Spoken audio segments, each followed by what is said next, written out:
Have you given any thought to contributing to the melt? It's easy to do.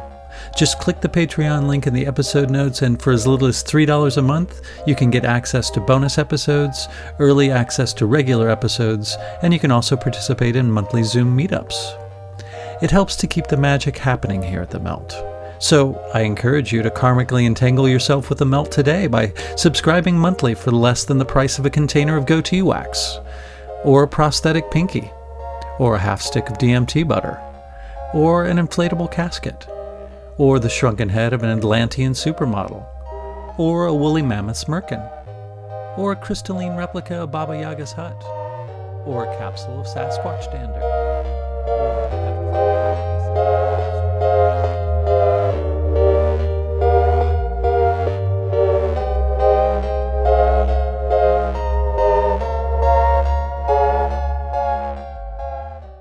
This is Hunter Muse. And this is Chris Snipes, and you are listening to The Melt.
At this point for me, the flat earth question is less about being right and more about being open to radically new, yet not so new, concepts. We have farmed out experiential existence and natural curiosity so long to experts that we've stopped trusting our own perceptions of the world and reality. It harms absolutely no one to ponder such a seemingly preposterous idea of a flat earth, but so many are relegated to the island of condemnation for even giving the idea of flat earth the time of day. Listen how this asshole named Professor Dave demeans David Weiss. This gas and dust in space, in a vacuum, in zero pressure, how does that work? How come this doesn't collapse in on itself? This is just a... It does. That's how stars are born. Yeah, they do collapse. It's how stars form. Dave, in your world, this is gases are collapsing upon themselves and then igniting themselves in a vacuum, in a vacuum, and then they this burn is no stop. Look, I know that you want to just spew your script without anybody challenging, but you say so many stupid things, and I'm here to tell you why everything you're saying is stupid. So when you say stars igniting in a vacuum, the reason that's confusing for you is that you think stars are little bonfires. No, because you're a moron. Because you don't understand nuclear fusion. Nuclear fusion is the process by which stars glow. They're not little fireballs. And you could learn that by Googling something for 5 seconds, but you don't do it. Now, I don't call Professor Dave an asshole because I'm on Team Flat Earth and he's not. I call him that because he's behaving like one.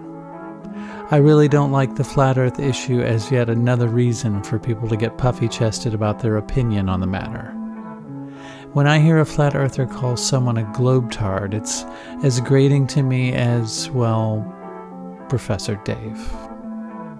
But what does fascinate me about the concept are all of the implications of the cosmology of a closed system and the strange correlations that it does have with things mentioned in the Bible and the countless cosmologies of ancient peoples. To me, it does make some strange sense that we might be inside of a firmament where nothing physical can leave, and that the path that science has taken, with all of its godless reductionist materialism, is meant to weaponize this enclosed system in order to encourage us to think that this is all there is. Short, brutish lives bound in coarse matter, created randomly and existing for no reason. No wonder we think it's the same shit but a different day. Reality is magical and multifaceted, and like any experiment in quantum physics, is affected by the observer, which means that the observer is actually a participant, which means that reality is fluidic and ever-changing, but our institutions and fields of study often aren't. They become calcified and stagnant because they are apt to corruption and subject to financial obligations. We must break out of this cycle. We must get back to our place in the natural order. We must be open to things that seem preposterous. Today's guest, Flat Earth Clue Finder Mark Sargent, joins us today to speak about the above and much more. I start off the conversation by asking Mark how he first became interested in the subject at hand. I am what some people would consider to be the Flat Earth recruiter, meaning if you get into the whole concept of us living in some sort of enclosed world, you're probably going to run into my stuff first. And I got into it in the summer of 2014 when I had ran out of conspiracies to look at. And it's like, yeah, this seems like a great idea. I'll just tick this off my list. I'm not getting any younger. And 9 months later, I'm banging my head on the keyboard. And so in 2015, I made a series of videos called the Flat Earth Clues. And it was basically just a cry for help, and put them out on the internet with all my contact information and said, yeah, you know what, Internet Hive Mind, hit me with whatever you got, because I'm pretty sure I got this one nailed down. And instead of some academic calling me, everybody else did. So 7 years later, here we are. A whole bunch of stuff has happened since then. Yeah, absolutely. And you have 2 books out? Yes. Flat Earth Clues, The Sky's the Limit, which is based on the original Flat Earth Clues, and then Flat Earth Clues, End of the World, which is a little play on words there because, I could have said Edge of the World, but End of the World. And so 2 books on Amazon, and I wrote a survival guide, which is on Amazon, and then the Netflix documentary and a whole bunch of other little things. So, yeah, a lot of stuff. Is it still on Netflix? No, it ran, it was on Netflix for so long that it ran its contract out. Oh, wow. So it was on for 3 years, and then they lost the rights to it. And so now it's on Amazon and iTunes and YouTube Red and all the other places you can find. So fantastic. We have yet to see it. Perhaps we should peruse. You really should if you get a chance. It is, I know that David hates it, but it is a very objective look at it's a fair look at a snapshot of the Flat Earth community back in 2017 when we shot it. Why does David hate it? Is it not flattering? Well, he's probably our biggest purist Flat Earth cheerleader, meaning, it's Flat Earth or it's nothing. Right? There is no middle ground. Scientists and astrophysicists, anyone wearing a lab coat should all be put on a ship and sunk, right? but it was really it wasn't, if you want to use a drug reference, it wasn't pure uncut Flat Earth. It was very diluted. So it was like, because I sat with studio audiences in different film festivals, watching this thing. And it was like, it's like flat Earth, people getting tense. It's like, oh, okay, good, there's a scientist. Okay. It's safe. Flat Earth. Oh, it's an astronaut. It's fine. And it would go back and forth like that to where at the end of the 100 minutes, people were just, they felt safe going in. That was the whole point. And he understood that it generated a huge amount of buzz in the community that year. So good for us. And are you much of a debater? I know Weiss likes to go into the ring with people who are just ready to shoot him down. And I haven't really seen you in those same sorts of situations. Most of the time, I don't. Okay, so it's wonderful. No one's ever asked me that. I have the answers for that question. David gets into debates because of how he gets approached. Meaning, if I ever live long enough to write an autobiography, it'll be called Unsolicited. I never had to pick up the phone. People just kept calling me with all this stuff. David has people that will call every podcast and say, hey, you want to talk to a flat earther, right?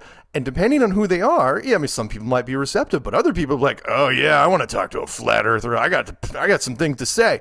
And so David will go into hostile environments all the time, whereas I hardly ever get into hostile environments. Plus, because of what I'm told my nature, There was this New Zealand journalist. He was the only person to say it, and he goes, Mark has this goofy warmth that instantly disarms you. And I no one had ever said that about me before in my life, and I was going, and so I started out, I go, goofy warmth, is that a thing? And they're going, yeah, that's it. And I'm going, oh wow. So yeah, hardly anyone, and I mean, I've gone against people that should have torn my head off, and they didn't. The most notable being like Piers Morgan. Oh my God, I was so nervous going into that one because I'd watched him on different things. I'm going, he's going to tear me apart. It's not going to be fun at all. And so I'm like, bracing myself, and he was fine. He did not say a disparaging word the entire time. And I'm going, that whole disarming thing must actually work. So, anyway. It's also a sign of maturity. I don't remember who I watched. It was Dave and 3 other guys, and only one was really, his name was Professor something. I don't remember what his name was. That was the Professor Dave interview. Yes. Oh, yeah. Wow. Brutal. Yeah. So condescending and rude. If you knew anything about this guy, I highly recommend anyone that listens to this watch the documentary Fake Famous, which is, a lot of people don't realize that in the social media world, hits and likes and subs, they are the currency.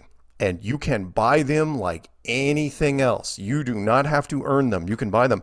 And some people in our community, I'm sure, have bought them, and some trolls have bought them. And this guy, Professor Dave, and I only knew this because when I was listening in the background to that debate you were talking about. And they said, in our channel, the biggest biggest subscriber base that we've ever seen, a guy with 2 million subs. And I turn around and go, 2 million who? Who's got 2 million subs? And it's like Professor Dave. I'm going, the hell he does. And there was, you got that chat room in the side, the live chat room. Mm-hmm. And there was maybe pushing 1,000 people in there, which is pretty good, for a live chat. Sure. They were all us. So if he has 2 million subs and all those people are us, where are his people at? Exactly. So his only defense is to name call. I mean, and it was embarrassing to watch. I put a comment in that thing, and I don't usually comment on a lot of those videos, where I said, when you open in the first 5 minutes with idiot, moron, stupid, and I mean, just nonstop, it was tough to listen to. Very, very tough to listen to. It was like a clinic on how not to debate somebody. Exactly. Yeah. And that person is the opposite of open-minded, which you have to be with a subject like this, Yeah. And that, you gotta remember, that's why his channel was born. He is a pro-troll channel that his whole base is to attack flat Earth. That's all it is. So he had to go in doing that. Now he went even over the top for his base, even his base. It wasn't fun to listen to, I think, from anybody's standpoint. Yeah. Although the other guys, I don't know who they were. One jolly English dude. They were the moderators. Oh, okay. They were it was their channel. They were snickering like grade school kids, like, oh my God. I wish I could say that. They told David that they were going to moderate, and at one point I saw them do it. They just turned off their mics. They just hit mute on their mics. They're like, and they were going on a separate back channel where they were going, oh, this is great. These guys are just, and David wasn't going to take the bait. Wouldn't take the bait, and it was because of what I mentioned earlier. It's like, you're calling Dave names. That's just another Tuesday for Dave. Exactly. It's like this guy is not going to do anything to him. The only thing that Dave was upset with was he couldn't get in his points. The guy was just, that Dave was supposed to make a point, and the moderators would be, let Dave talk. And it's like, nope. This other guy that was awful. Yeah, it was. It was embarrassing. Yeah. I felt bad for Dave, although he seemed unflinching. I think he's bulletproof. Yeah, exactly. Plus, he's got that app, which is so wonderful. It is. It's seamless. When you quit your career and do this full time and build this app and put everything you have into it, and have it turn out the way it did. I mean, it's wonderful. It's absolutely wonderful. Absolutely. So, what is the term that I came across in your second book, Flat Earth 2.0. What is that? Flat Earth 2.0. So the original Flat Earth is not a new concept, obviously, which is why it's amazing that it's gotten this big resurgence over the years. Flat Earth for the longest time was just this old concept, right? Everyone knows about Flat Earth. It's the only thing we debunk to children. No, we do not talk about any other conspiracy ever to children. But in kindergarten or first grade, depending on when you come in, they all do the same thing, which is like, oh yeah, by the way, this is the globe. We used to think it was flat. Now it's the globe. And then they put it in the corner of the classroom and it just stays there silent for 12 years minimum. And that's brilliant. So the old school flat earthers really didn't do much, even when the internet came out. They really weren't doing much. In fact, you could look up the original Flat Earth Society. In fact, I didn't know. In fact, I've still got my original card, I think, lying around here. I actually signed up for the Flat Earth Society back in 2014. This is my proof that, because I was the people that I went on and made a video saying, don't go to this website. Do not do it. Because it's controlled by trolls. The Velvet Rope is actually run by trolls. And I'm going thinking there's only 500 people in that whole thing.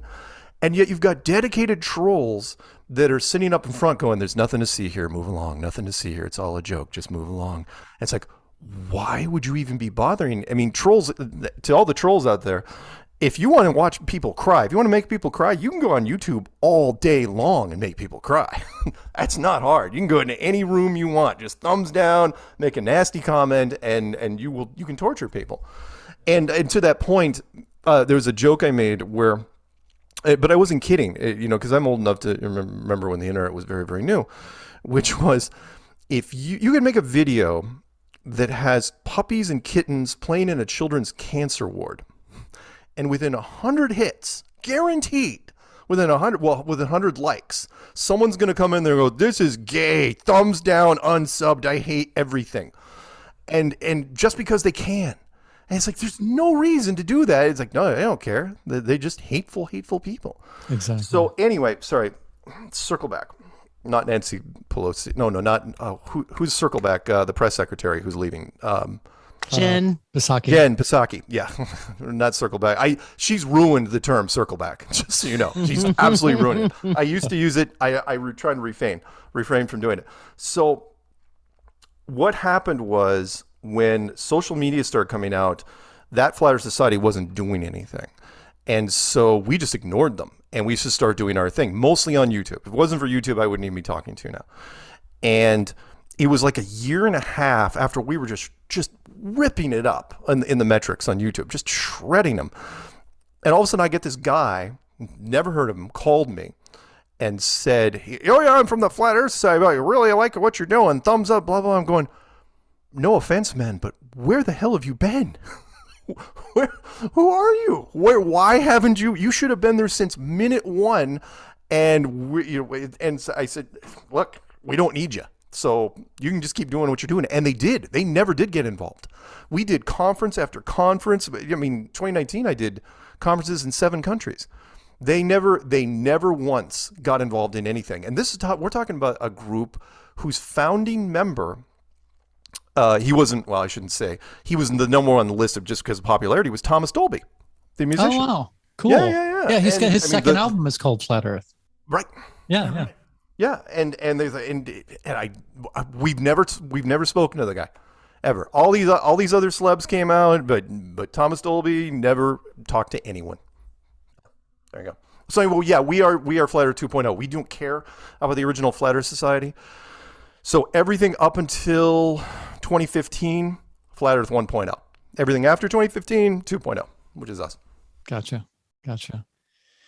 Well, how much of just going right into mainstream science, how much do you think of mainstream science is based on a guess or a bluff?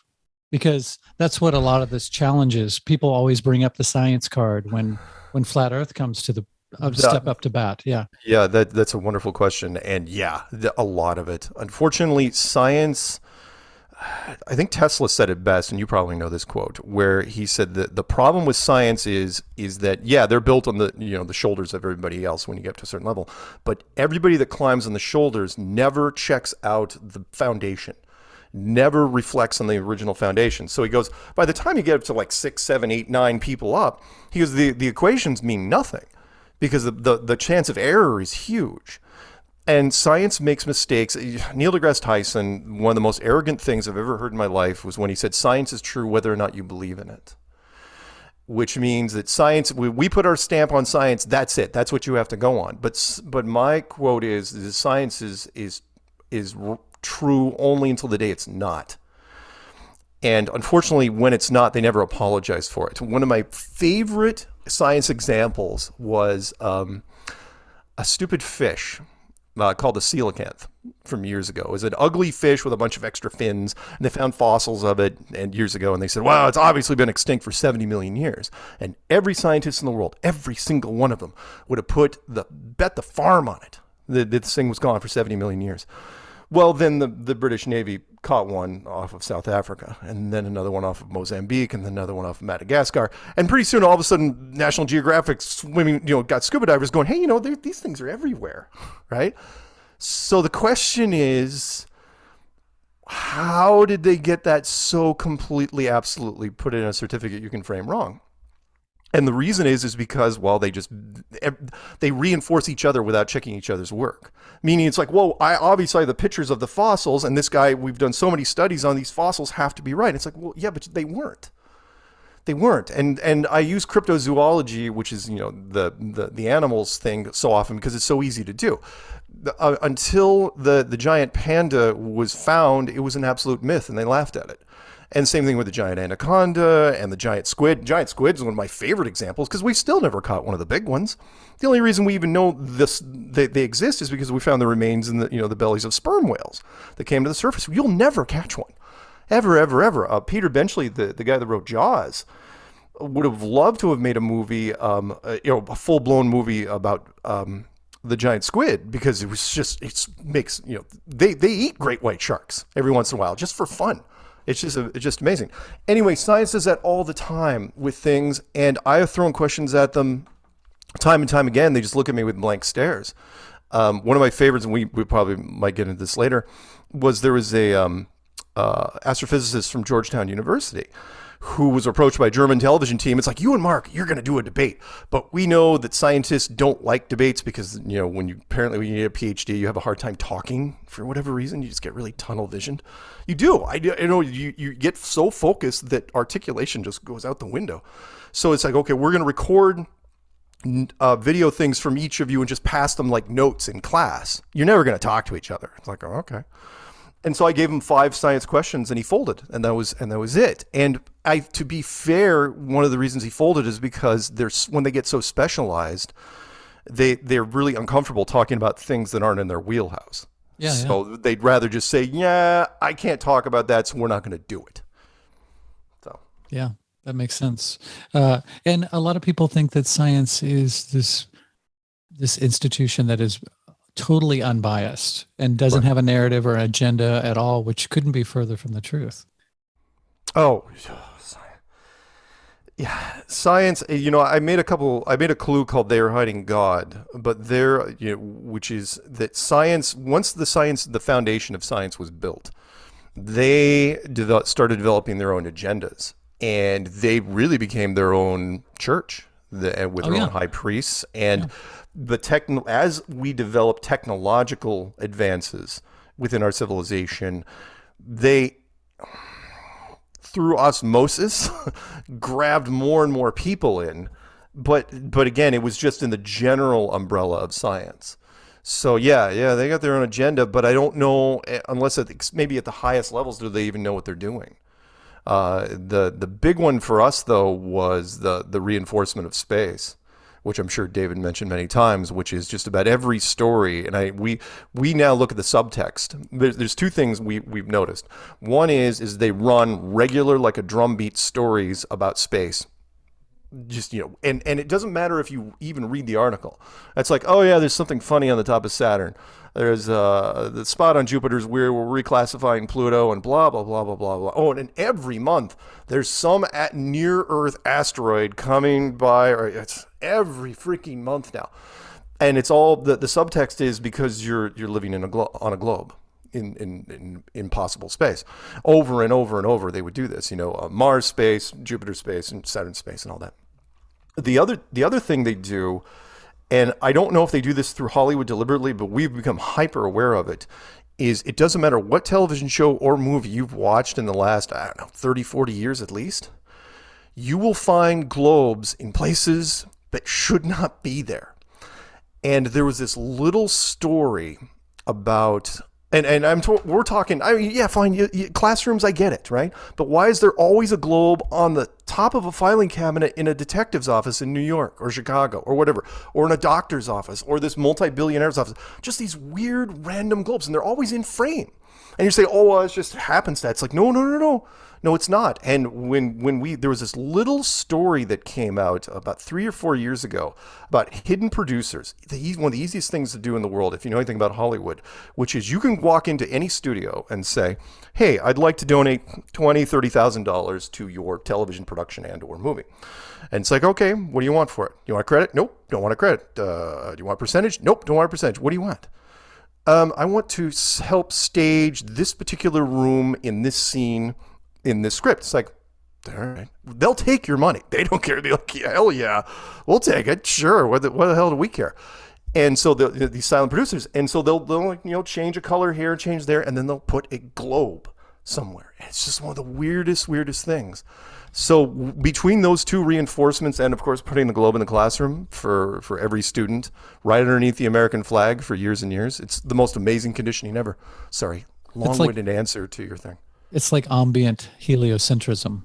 It is. Well, think about the globe in the classroom. Again, remember, after 12 years, the American flag in the classroom, there's people that join the military half based on the fact they've seen the flag so many times. Exactly. It's like, oh, yeah, it's flag where I live. I'm willing to fight for that. Oh, yeah, it's the globe. That's where I am. I'm willing to fight for that, too, if there was a way to do it. And you enter Space Force. Exactly. That's what I was going to say. Space Marines is a real thing, right? Starship Troopers. Oh God! Or well, heck, Starship Troopers or Aliens, the sequel, yes. The James Cameron movie. Yep. Yeah. Crazy. Or the comedy, the sitcom called Space Force now that's out there with Steve Carell. I can't even sit through it. I've never heard of that. Oh my God, you ought to watch it. It's called Space Force, and it is about this fifth branch of the military that's just this parody of itself and this joke that, although I think they do go to the moon at one point, but whatever.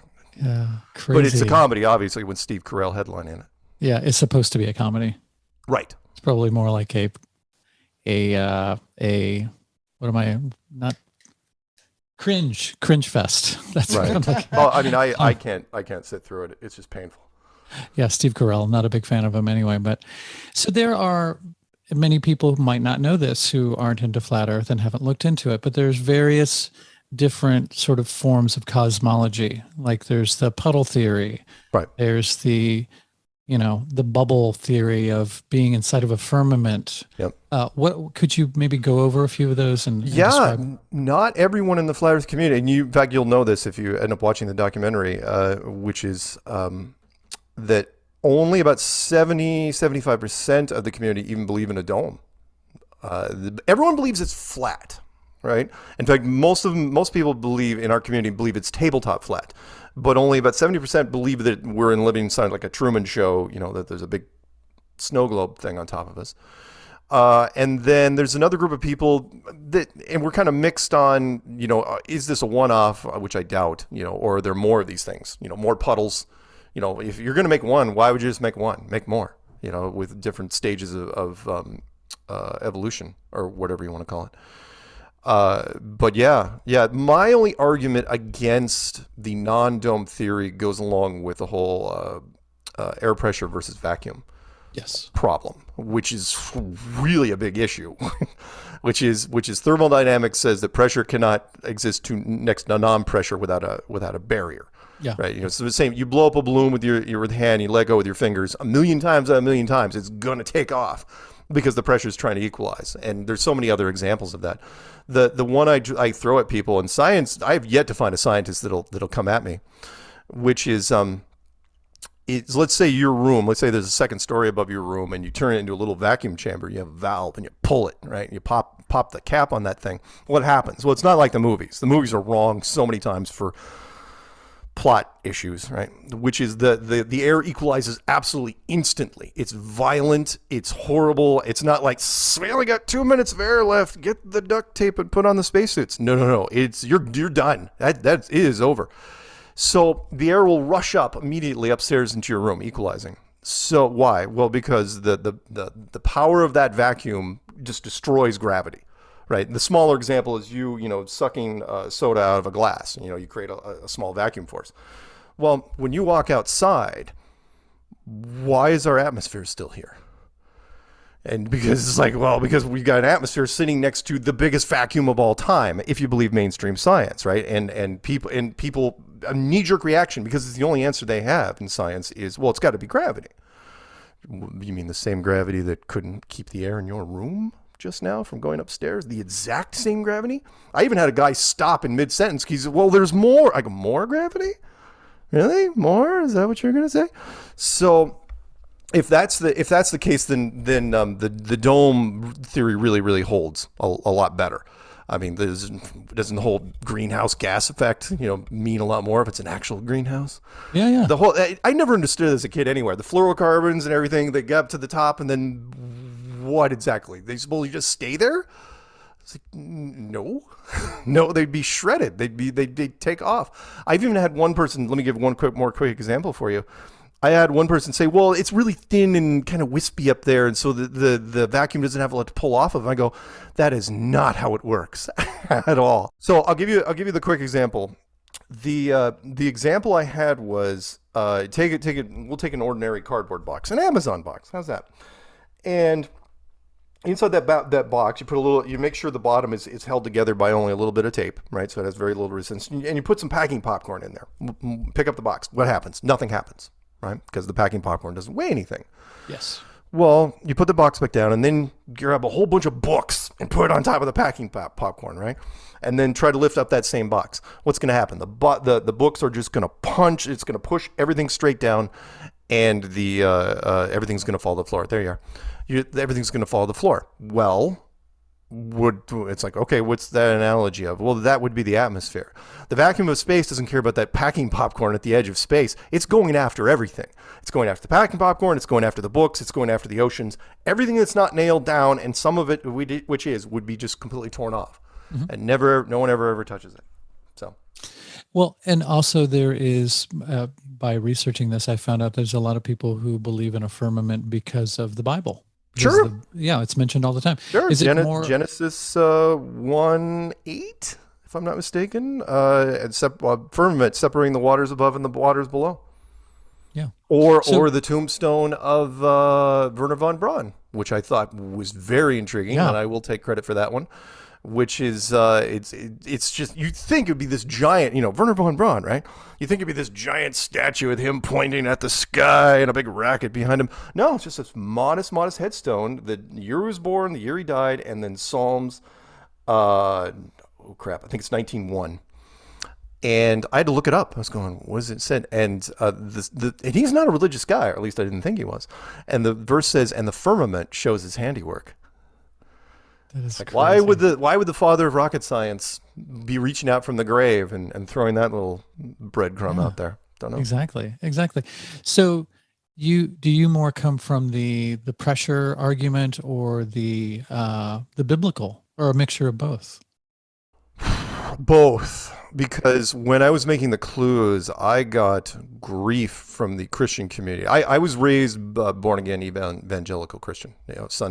Church was not just a Sunday thing. There was youth group, there was vacation Bible school, there was Camp Malibu during the summer, and so on and so on. But when I left my very secluded island up near Canada, I fell away from that for obvious reasons. One, because I was sheltered, and now I wasn't sheltered anymore. And two, that I got into the tech world. I mean, I played video games for a living. And so we were, nobody in my crew went to church ever.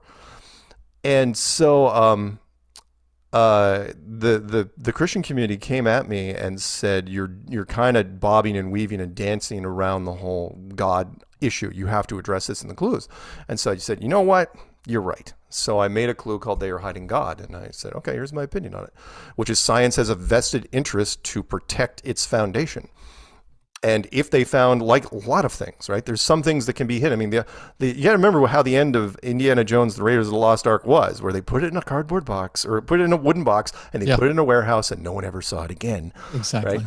They had a vested interest in hiding this world the way it was, mostly because by the time they figured it out, which was about 1960, it was too late. It was, the foundation of the world had been cast, the concrete had hardened, and they weren't going to take any chances. People in power don't take those sort of chances. So, and I agreed with them. It's like 1960, that was only 13 years after Roswell. No, they weren't going to roll those dice. So they just said it was one of the shortest Illuminati meetings ever. It was like, what could go wrong? And people are going, oh, economically, academically, religiously.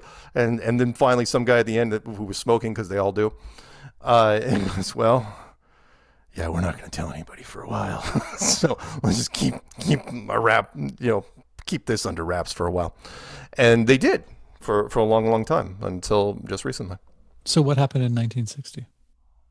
Oh yeah, sorry. 1960 was when the Antarctic Treaty was roughly 1960. So what happened was, imagine you had the maps of what this world looked like, going all the way back to, 1600s France, right?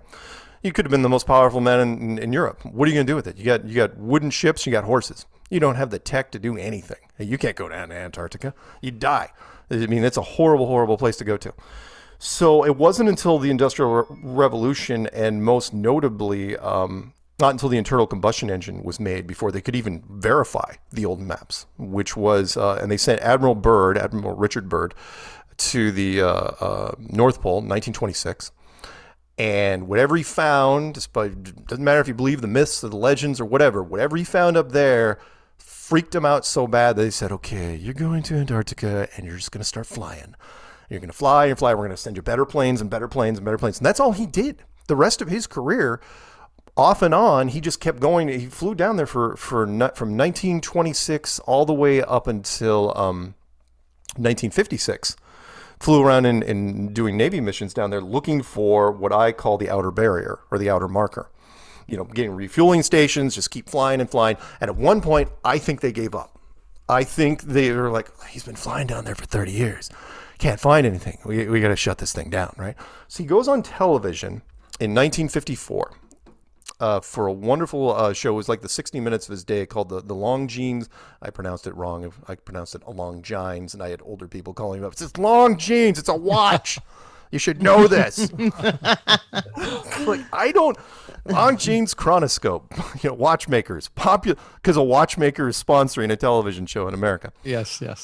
Apparently they did. And he was on there, and he was talking about the very next mission, which was Operation Deep Freeze, 1955 to 1956. And he was prepping for it. He'd sent recon teams down there. And he was talking about all this stuff that was going on in Antarctica. It was all these countries down there, and they found a mountain range made out of coal and oil and uranium, which he wasn't supposed to talk about. And he's going, I think we may even go to war down there before it's over. There's all so much stuff to go after. And he goes down there during Operation Deep Freeze, and then right after that, everybody, after all those things he said about all the countries, fighting over Antarctica, everything just stopped, meaning they just locked that place down. Of course, that's Murphy's Law, right? So everyone's getting ready, and all of a sudden, I'm not saying he found frost giants in front of a giant gate, right? Anything like that. But whatever it was, they started drawing up the Antarctic Treaty almost immediately. And the Antarctic Treaty, which was ratified in 1959, the exact same time as when Van Allen from NASA said that, oh yeah, the Van Allen belts, no one should ever go up, ever, for any reason. Right? Super deadly up there, horrible, horrible radiation, no one should go up. Think about what happened in 1959. They seal off the outer marker and the upper marker simultaneously. The odds that NASA was founded in 1958. And the high, and then on a side note, the high altitude atomic weapons program was started in 1958. Where a lot of people don't realize that the United States and USSR were firing nukes. All the tests from 1958 until 1962 were straight up just firing nukes. Why were they firing? Because that's what men do, right? It's like you find the outer marker. No. Think about this. You find the outer marker. What's the first thing? It's like, well, that's a really big looking wall. Get the cannon. Yeah, exactly. Let's fire at it. Yeah, cannon's not working. Like, what else we got? We got rockets. It's like, you know what? grab one of those new things. and seriously, the first 2 or 3 shots were in the low megaton range. This was back when megatons were a pricey proposition, right? Not nowadays where you can get megatons down at 7-Eleven. Well, after that, it was low, medium kiloton range. And I knew what they were doing. They were painting the sky. Basically, they were shooting paintballs at the ceiling, trying to figure out the measurements, because eventually they were going to have to figure out how far they could go. Because eventually you're going to, and seriously, after those first 3 shots, that's when NASA was founded. Once they figured out, it's like, well, you got anything bigger than megaton? No? Well, all right, we got a fake space, I guess. So they did. And that's how the program started up. And they militarized space, which was brilliant. Why? Because NASA is a collection of parts. Don't forget that the NASA is it's a military organization, but they get all their parts from, Lockheed Martin and McDonnell Douglas and Boeing and General Dynamics and those guys. Well, those are the guys with the stuff. What you don't want to happen is that you don't militarize space, and then some day down the road, you have Lockheed Martin teaming up with, I don't know, Frito-Lay to put some sort of weird banner on the moon, right? It's like, and then all of a sudden they keep crashing. And they're like, it's like, why do our rockets keep blowing up? It's like, oh, I don't know. You don't want that conversation to happen. Yeah. So in a very short amount of time. So anyway, so after the Antarctic thing, the Antarctic Treaty. So let me back up for a second. The Antarctic Treaty says that no one can go to Antarctica from a corporate standpoint. No corporation can set up shop in Antarctica forever. And it's not a hard treaty to find. It's online. It's the only unbroken treaty in the history of treaties, and it's not even up for review until 2041, right? And it was founded in 1959. Not even up for review until 2041. Wow, why? And that was one of the big red flags for me when I was making the clues, was only because I'm from America, right? Which is like, the world runs on greed and money and power. It's how it's run. It's always, capitalism, wins all the time. But you're telling me no matter how much money my company has, I can't do anything in Antarctica? I mean, come on. If you're an oil and gas company, right, you have gobs of liquid resources on your hands, right? Yeah. If you wanted to start fracking in your neighbor's backyard tomorrow, maybe not tomorrow, but next week, you could make that happen in most places, and it has. I mean, come on, they've just rolled through. Any place you can frack, they have fracked. But those same companies, not only are they not allowed to go down there, this is the part that blew me away, they're not even allowed to talk about it. That's the part. You're not even allowed to do those, run a full page ad. Like, let's say British Petroleum. Perfect example. British Petroleum. You should be running full page ads in the London Times month after month after month, saying how great it would be to set up shop in Antarctica, loads of resources and jobs and better living for Britons. They're not even allowed to talk about it. They're not even allowed to protest. And the reason, again, it's an easy thing to do. You just have someone in the government contact the head, the CEO of whatever company, and say, okay, so because of national security, and I can't tell you why, you can't go down there ever. And whoever replaces you, you have to give them my business card, and then we will talk to that person as well. And this goes on in perpetuity, right? So that's how it works. And it's brilliant. It's an easy enough plan. And the reason why you do this is because of a simple argument, which is you let's say you have British Petroleum or Exxon or Mobil or whoever is down there, right? These guys have resources. They have equipment. Plane goes off course. Goes off course a lot. And then sees something it shouldn't. Well, that's a loose end. How many loose ends do you have to? I mean, that was, again, a short Illuminati meeting. Where it's like, so, it's like, what about helicopters? And then all of a sudden, the table of people start, it's like, what about this? And it's like, well, they got, what sort of technology are we talking about? And then finally it's always some guy at the end of the table goes, look, just shut it down. Just close it off. No one goes down there. The oil company's like, yeah, we're going to lose a lot of money. We're talking probably, $1 trillion in oil at least. It's like, don't care. Don't care. The publicity, it's too much. It's too many loose ends to hold it. Plus, let's say somebody makes it out of there. Right? One of those movie scenes where somebody, with a plane goes off course, their transponder dies, and then they make it back to civilization. No, never ever going to happen. So that's why Antarctica has been shut down forever. It's just too risky. And the same logic would be, let's go over to the NASA side of things. It was the same logic behind why there was never any stars in any of the moon photos. Yeah, exactly. Which was, it's an easy enough thing, and in fact, I'll take that and I'll jump over to the YouTube thing, which is a great argument.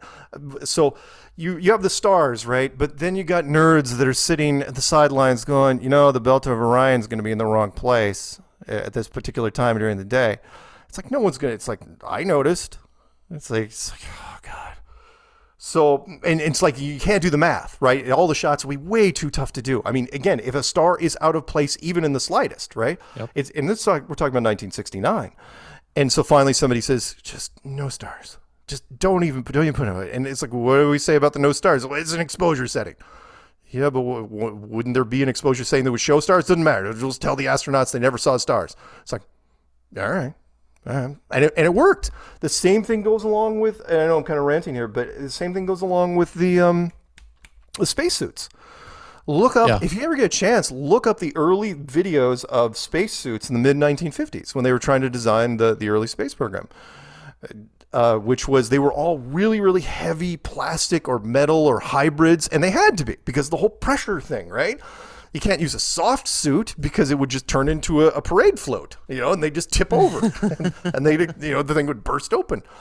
And then some genius, well, probably not a nerd, probably some guy at the end, it's like, what if we just use a soft suit and we just put it on TV?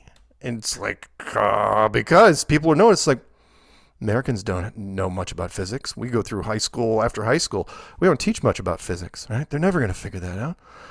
And I'll be damned if that didn't work, because it doesn't matter how many people I have talked to, and I, especially out of this country, if I leave the United States and I go talk to people, I go, yeah, I get why Americans believe in the moon missions, right? Rah, rah, wave the flag. We're the greatest, right?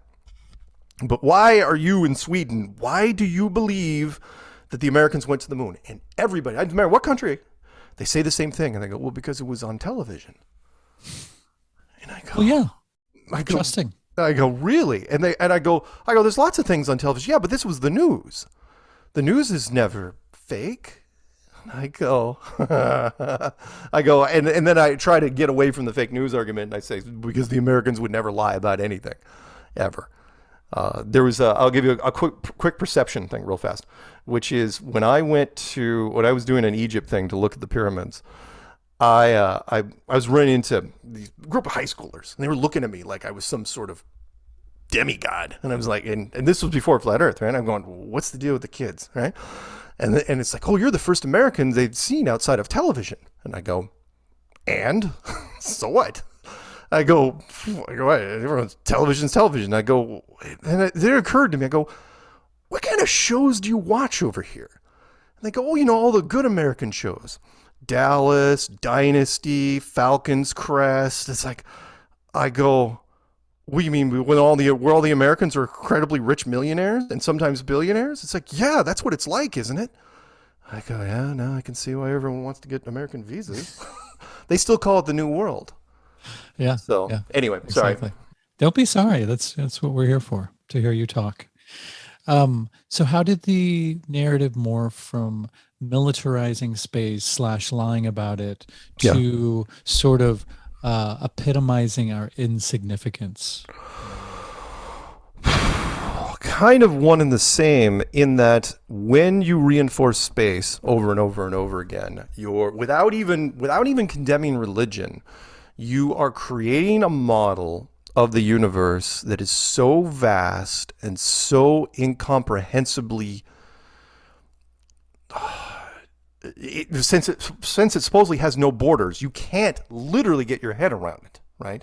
That's one of the reasons, one of the allures of Flat Earth, in that you say, oh yeah, by the way, in this a universe with so many zeros at the end of it that it's meaningless, that the math is meaningless. You are a tiny little rock covered in a tiny little bit of water and an even tinier little bit of smoke flying through it at impossible velocities, and you could be snuffed out at any given time. Then forget about the asteroids, gamma burst, your sun going supernova, binary star collision, whatever it is. Just all sorts of alien invasion. That's so far down the list. And yet we still make movies about it because it's more interesting. But during that process, when you do that, you create, you diminish everything, including everything on the earth, including religion. Religion is just fantasy. It's just a wish. It's just hopeful thinking. That's all it really is. And that helps science. I mean, it helps build. The only thing that doesn't work in their favor, thank God for the masses, is that the intellectuals, the people that follow science to their ultimate end, which is, your master's or your PhD and being published in whatever discipline, is that you're still the minority. And I try to make that very clear to the science people I run into. I go, it doesn't matter. All the high schools I had to deal with over the years, I go, chess club was pretty small. And the physics club was even smaller. I go, these were very, very small groups. I go, the reason why flat Earth has such a broad appeal is because the audience is very, very broad. Meaning the clues, again, I lucked out because of the training I had professionally, is that I used to teach proprietary software to blue-collar factories, different parts of the country. And you learn that even though your software is made by nerds and very, very expensive and very broad and very complicated, they're only going to use probably 10% of it. You got to figure out what 10% it is and then dumb it down to where you can explain it to someone who's, no offense, has got a name tag on their chest. And again, people that don't use a lot of computers. This was back in the late 90s, early 2000s. And apply that to flat Earth. When I made the clues, I took the flat Earth concept and took the solar system model and just erased it from the blackboard and drew in very large font with almost no math. I don't think I even used math in the clues at all. Just said, okay, here's why I think it's flat Earth. It's really easy to understand. Here's A plus B plus C, and so on. And I'm going to start really slow for you. And it was easy to digest chunks. The videos were not even 15 minutes long. Very, very short. And I, spoke in a very soothing, tried to make the delivery as clear as possible. Didn't try to get, okay, it's flat Earth. I didn't try to, lose my stuff. And it resonated. With a lot, the cross section was amazing. The amount of people. Now, granted, I knew the limitations. Anyone that had a bachelor's degree in a physical science or higher was immune to it. Absolutely immune. And if you had a master's degree or higher in a physical science, it was over. In fact, if you had a master's degree in anything, you're pretty much done. But if you had a bachelor's degree in not a physical science, which a lot of people do, you had a chance. You could get your head around it. But what I did was, again, condensed the whole cosmos down to a snow globe, which I thought there was going to be like a small percentage, and I had no scientific basis for this. There was a small percentage of people that were going to freak out and lose it, and maybe crawl into a bottle in a fetal position, and oh no.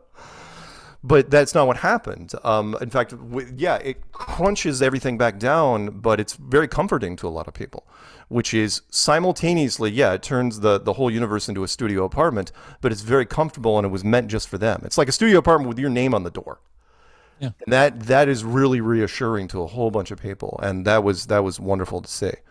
So I think it's interesting that the Christian community, and no offense to any Christian out there, but that they really, I've never heard any Christian, like my grandma or anything like that, ever mention flat Earth or the firmament or anything like that. But as soon as the flat Earth movement started gaining traction, it seemed like a lot of Christians really leapt onto it. And it's not like Christianity is the only religion or cosmology that is talked about flat Earth, right? No, not at all. I've got some wonderful, I'm sure David showed you some wonderful images. Just about every culture, even the Greeks, even though people's like, oh no, the Greeks discovered, it's like, screw the Greeks. Don't worry about the Greeks. Everybody else drew the same thing, which was some sort of snow globe. But the Christian community, especially in the United States, really latched onto it. Because in fact, there was several flat Earth Christian conferences that I was not even invited to because I wasn't Christian enough, which I thought was amazing. I don't think David was invited either.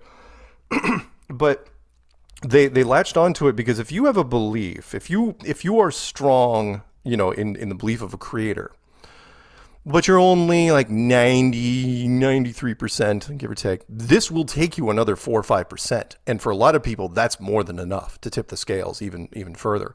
And so the Christian community, again, which gave me so much grief about not dealing with it. Once I made the video called "They Are Hiding God," they just, the late Rob Skiba, he was one of the first guys. He was a big biblical prophecy guy, and once he got into it, he went through the Bible with a flat earth comb, fine tooth comb. Might as well have been a flat earth comb. And when he was done, he called me up. He goes, "Yeah, it's a flat earth book." I go, "Really?" I go, "I didn't know. I mean, I don't know every chapter and verse, not by a long shot." And he goes, "No." He goes, "The only verse in the Bible that even hints at a globe is Isaiah 40:22, he who sitteth upon the circle of the earth." He goes, "But in Hebrew," he goes, "circle's not globe, it's not ball, it's not sphere, it's a completely different word. Dinner plate is circular, or your dining room table is circular, hubcaps and everything else." He goes, "That's it." And what, unfortunately, and maybe it was by design, there were so many pastors out there that just held on to that Isaiah verse like grim death. It's like it had veto power over the entire rest of the Bible. And it's like, really, over Genesis? Because Genesis talked about the firmament. It's like, no, Isaiah. Because they were afraid of the backlash. That was the big drawback of Flat Earth, is it's so polarizing that it polarizes everybody. Doesn't matter who it is. So pastors are afraid to talk to their congregations about it because they're afraid of losing the audience. Like anyone up in front of a microphone, they're afraid of losing the audience. Heck, before David got on Alex Jones, they contacted me 4 years earlier. 4 years earlier, right? And the producer meeting was so weird. They go, "Okay, how long can we do a show about Flat Earth without actually saying Flat Earth?" I go, "What?" I don't know, maybe 10 minutes. If I do a tap dance, maybe. And it's like, "Yeah, we can't take the risk. Sorry, I can't do it." What? And yeah, Alex Jones? Alex Jones. But he wasn't alone. I mean, there were a number of producers from different areas that were just scared to death of being tied to it because they weren't sure. They were nervous about the audience backlash. Hell, the first conference we did down in Raleigh back in 2017, which is where the finale of the documentary was, Howard Stern sent a team down there. And he would not go down to it himself because he didn't want to get, lumped up in that. It's like, "Why are you here?" And people, in fact, the media was so weird. The first day of the conference, a lot of people don't know, you'll send recon producers to whatever event, usually the first day. And there were all these recon producers walking around the conference because they didn't think it was real. Right? They didn't think it was like a real thing. And then all of a sudden you could just see them. It's like picking up their phones within the first 30 minutes going, "Yeah, you got to send some people down here like right now." And the next day, the whole lobby was just jammed. I mean, I was wearing 3 hot mics simultaneously. Wow. And I had no idea who I was talking to at one point. Eventually, we settled the main clip we used was ABC News. But everybody else, I mean, they flew in from France and Germany and England. It was awesome. So, yeah. Cool. But polarization, big problem for our team. Yeah, absolutely. Do you think another reason that they want to keep people away from Antarctic is because of what might be beyond it? I mean, some people believe that the outside of the ring, there's another whole ring of different land. Yeah. I mean, the wonderful story, the Iron Republic. I don't know if it's real or not, but it's a great story about civilizations that live beyond our civilization. Do I think? One of the reasons I get to do some of the things I do is I put myself in the shoes of other people. A lot of empathy. So I will actually put my mind in the heads of, we'll just say, the Illuminati, for better, or let's call them the authority, right? Because nobody knows who is at the first rule of power is stay hidden. Nobody knows who's at the very top. Yes. I think the Vatican's probably up there, but it's probably some European family you've never ever heard of, because the first rule of power is, again, stay hidden. Yes. So I think for them, the big thing was, let's just not take the chance.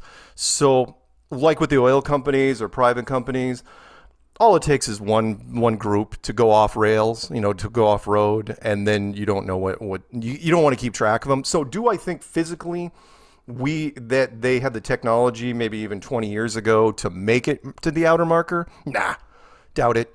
But you're not going to take that chance. Why risk it? It's kind of like mob thinking. If it what was that one line? It was a Robert De Niro line. If there ever is a doubt, there is no doubt. Right? Meaning you don't roll the dice. You do not take those chances. Yeah. Well, I think I like that idea, or that idea makes sense to me, because a lot of people are going, well, if the cabal or whatever you want to call them are chemtrailing us to death, or right, poisoning the earth, so on and so forth, like, they live here too. So why would they poison their own well? Well, if they have someplace else to go, that would make sense. Yeah, I've toyed with that idea as well. The only problem I have with it is eventually you got to have a bunch of these, whoever they are, disappear. Sure. And that seems as good a place as any to end the first free hour. To hear the second hour and 20 or so minutes, go to patreon.com/themeltpodcast, and for as little as $3 measly a month, you can get access to full episodes, early episodes, and exclusive episodes. And also, you will be able to join the conversation that we have every month at the Melt Meetup. Yes, in the second hour, we talked about the cabal behind the cabal, Admiral Byrd, ambient globalism, celebrity flat earthers, flat earth as positive conspiracy theory, and you get to hear Hunter and I's commentary, and a lot more. Thank you all so very, very much for listening. Hopefully you were able to glean something positive from this and maybe learn a little bit. I don't know. Maybe have your suspicions confirmed.